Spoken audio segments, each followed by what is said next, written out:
For the latest in strategic affairs, subscribe to our YouTube channel. Click the bell icon for updates. Welcome to Books Corner. I am Ashwin Ahmed, and I'm very pleased to be in conversation with Professor Murali Murti.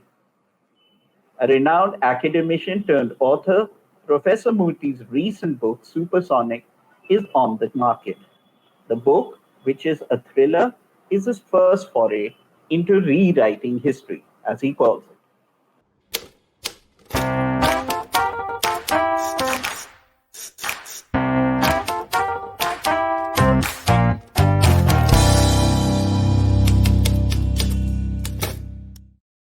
Professor Murti, a very warm welcome to you. Welcome to the show. Thank you very much for having me. Now, Professor Murti, what I wanted to ask you first off is when you wrote Supersonic, what I was most interested by the person, the German that you talked about, Kurt Tank. Can you tell us a little bit more about him? Kurt Tank is one of the most iconic figures in the history of aeronautics. His personal story itself is very interesting. He was born in Germany in the pre-First World War period. He fought in the First World War, and that's where he found out about planes, because biplanes and so on had just come into existence. And after the war, he studied engineering. And he moved into design with the Focke-Wulf company around the end of the 1920s or so. By about the mid-1930s and the 40s, he had become one of Germany's most renowned aeroplane designers. In fact, the FW-190, the Focke-Wulf FW-190, which I reference in my book, was said to be possibly Germany's best fighter. And this was an admission which was made both by the Allies as well as by the Germans. The story of Professor Tank and how he comes to India is something that I've covered in the book. It was very fortuitously done, and it was, I think, one of the smartest things that the Indian government in the first 15 years of our independence had done. Professor, you mentioned that he had taught our former President Abdul Kalam. And you also mentioned that, Homi Bhabha had made regular trips to the German Physics Center. Now, how big a role did Germany play in our aviation industry and as far as, the production of a nuclear bomb was concerned? Okay. As far as aircraft was concerned, it's very interesting, but the Germans possibly played a bigger role than what most people know.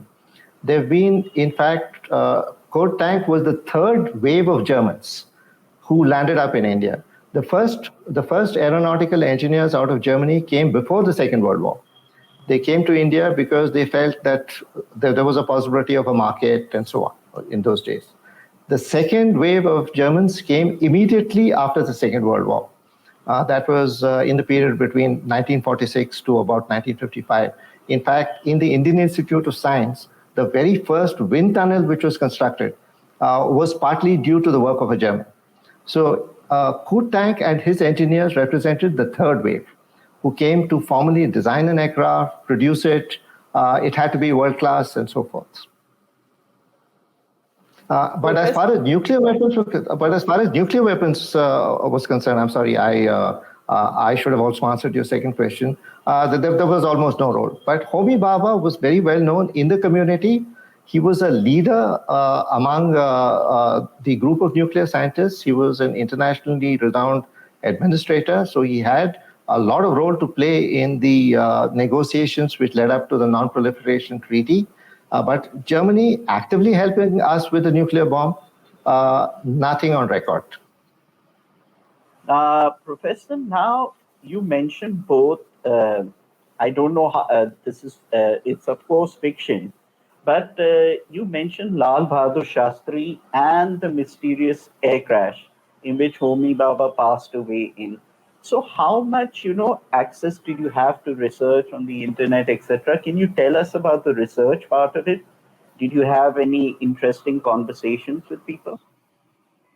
Well, there are a few people whom I have come across in my academic life and so on, with whom I've had conversations. And specifically, if your question is about the suspicious circumstances under which both Lal Bahadur Shastri as well as Homi Bhabha had passed away, there was always a lot of rumor about it, and it was something that people had suspected because the coincidence was too much. You know, that Lal Bahadur Shastri died on the 11th of January, 1966, and just 14 days later, on the 14th of January, 1966, we had Homi Bhabha also dying. It was a little too much of a coincidence. The first real evidence, if you can call it that, was a book which was written by an American in the mid 2000s, around 2005 or so. It was called Conversations with the Crow. And in that, he claimed to have spoken to a CIA officer who confirmed that, that it was a joint operation between the Soviets and the Americans in order to stop India from building the atomic bomb and so on. So, but how good that evidence is, one can't say because there's been a lot of mud thrown about the author as well as the source and so on.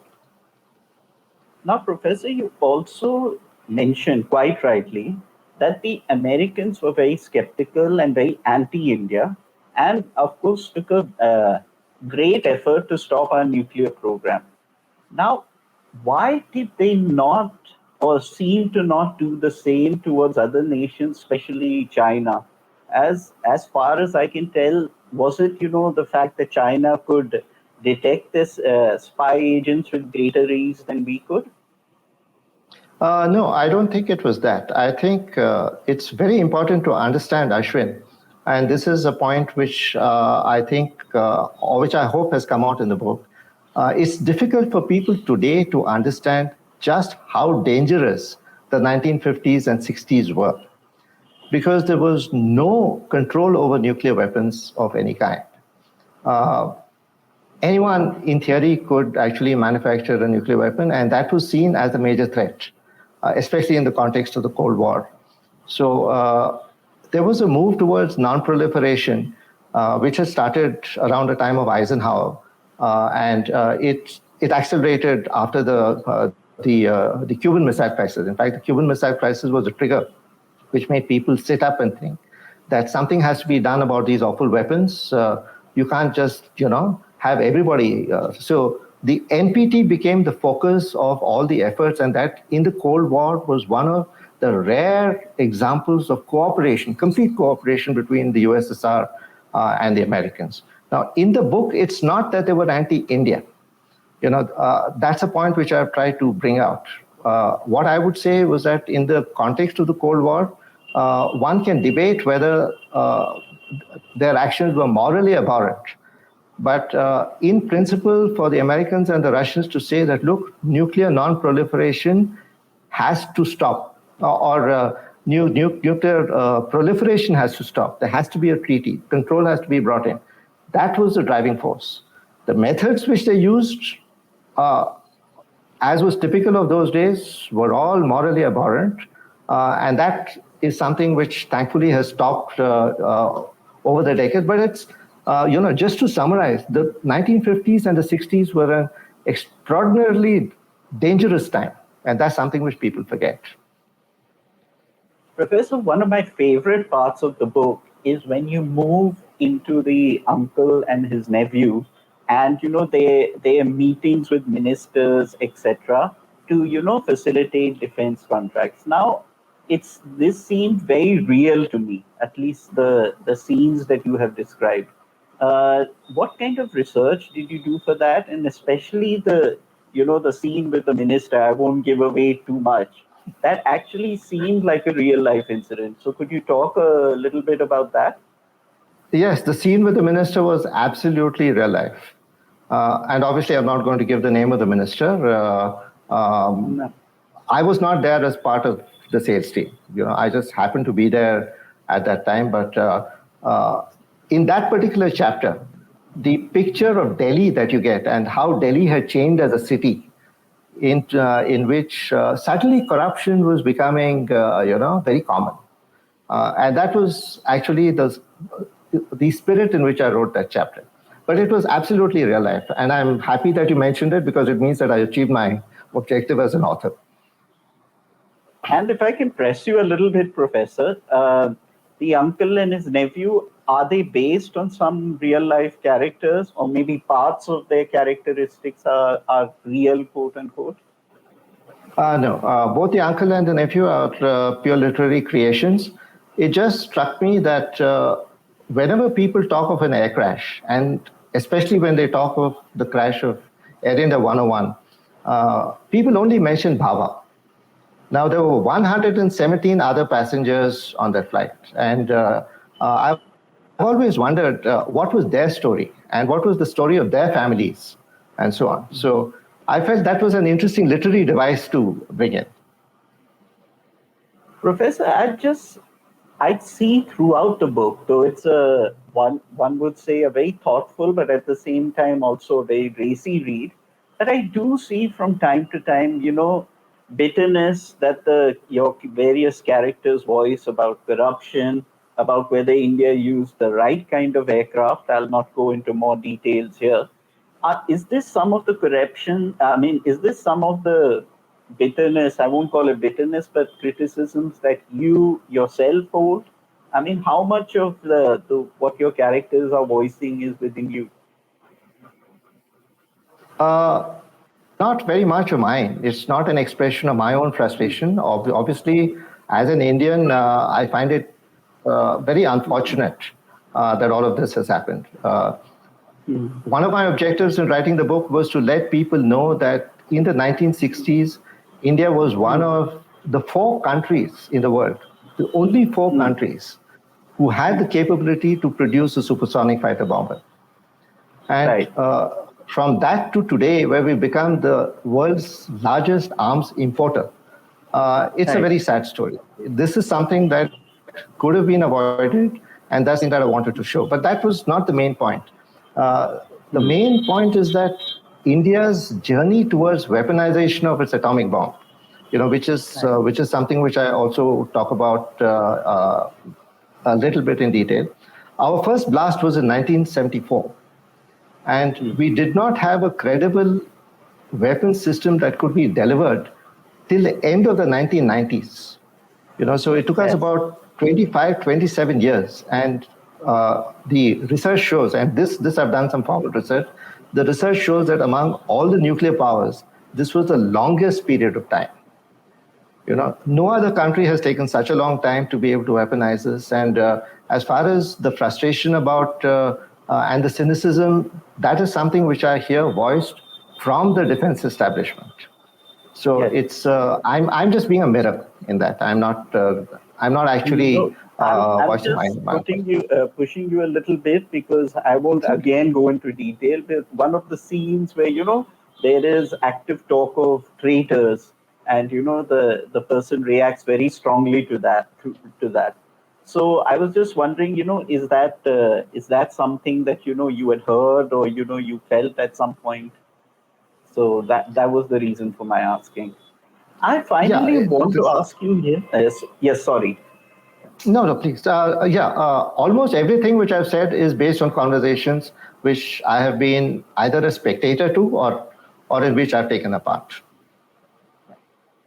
Professor, finally, what do you want the reader to come away with from all this? I mean, there is a fun read. That's the first point. But at the same time, there is a lot of information. I mean, I almost would call it a history book in one sense. We are left at the end, I'm actually left with, where, okay, we are at this point, but where does India's, defense establishment, where does India's defense story go from here? So I'll just put that to you. What do you want the reader to take away, and what would you like to see, India's defense establishment going forward with?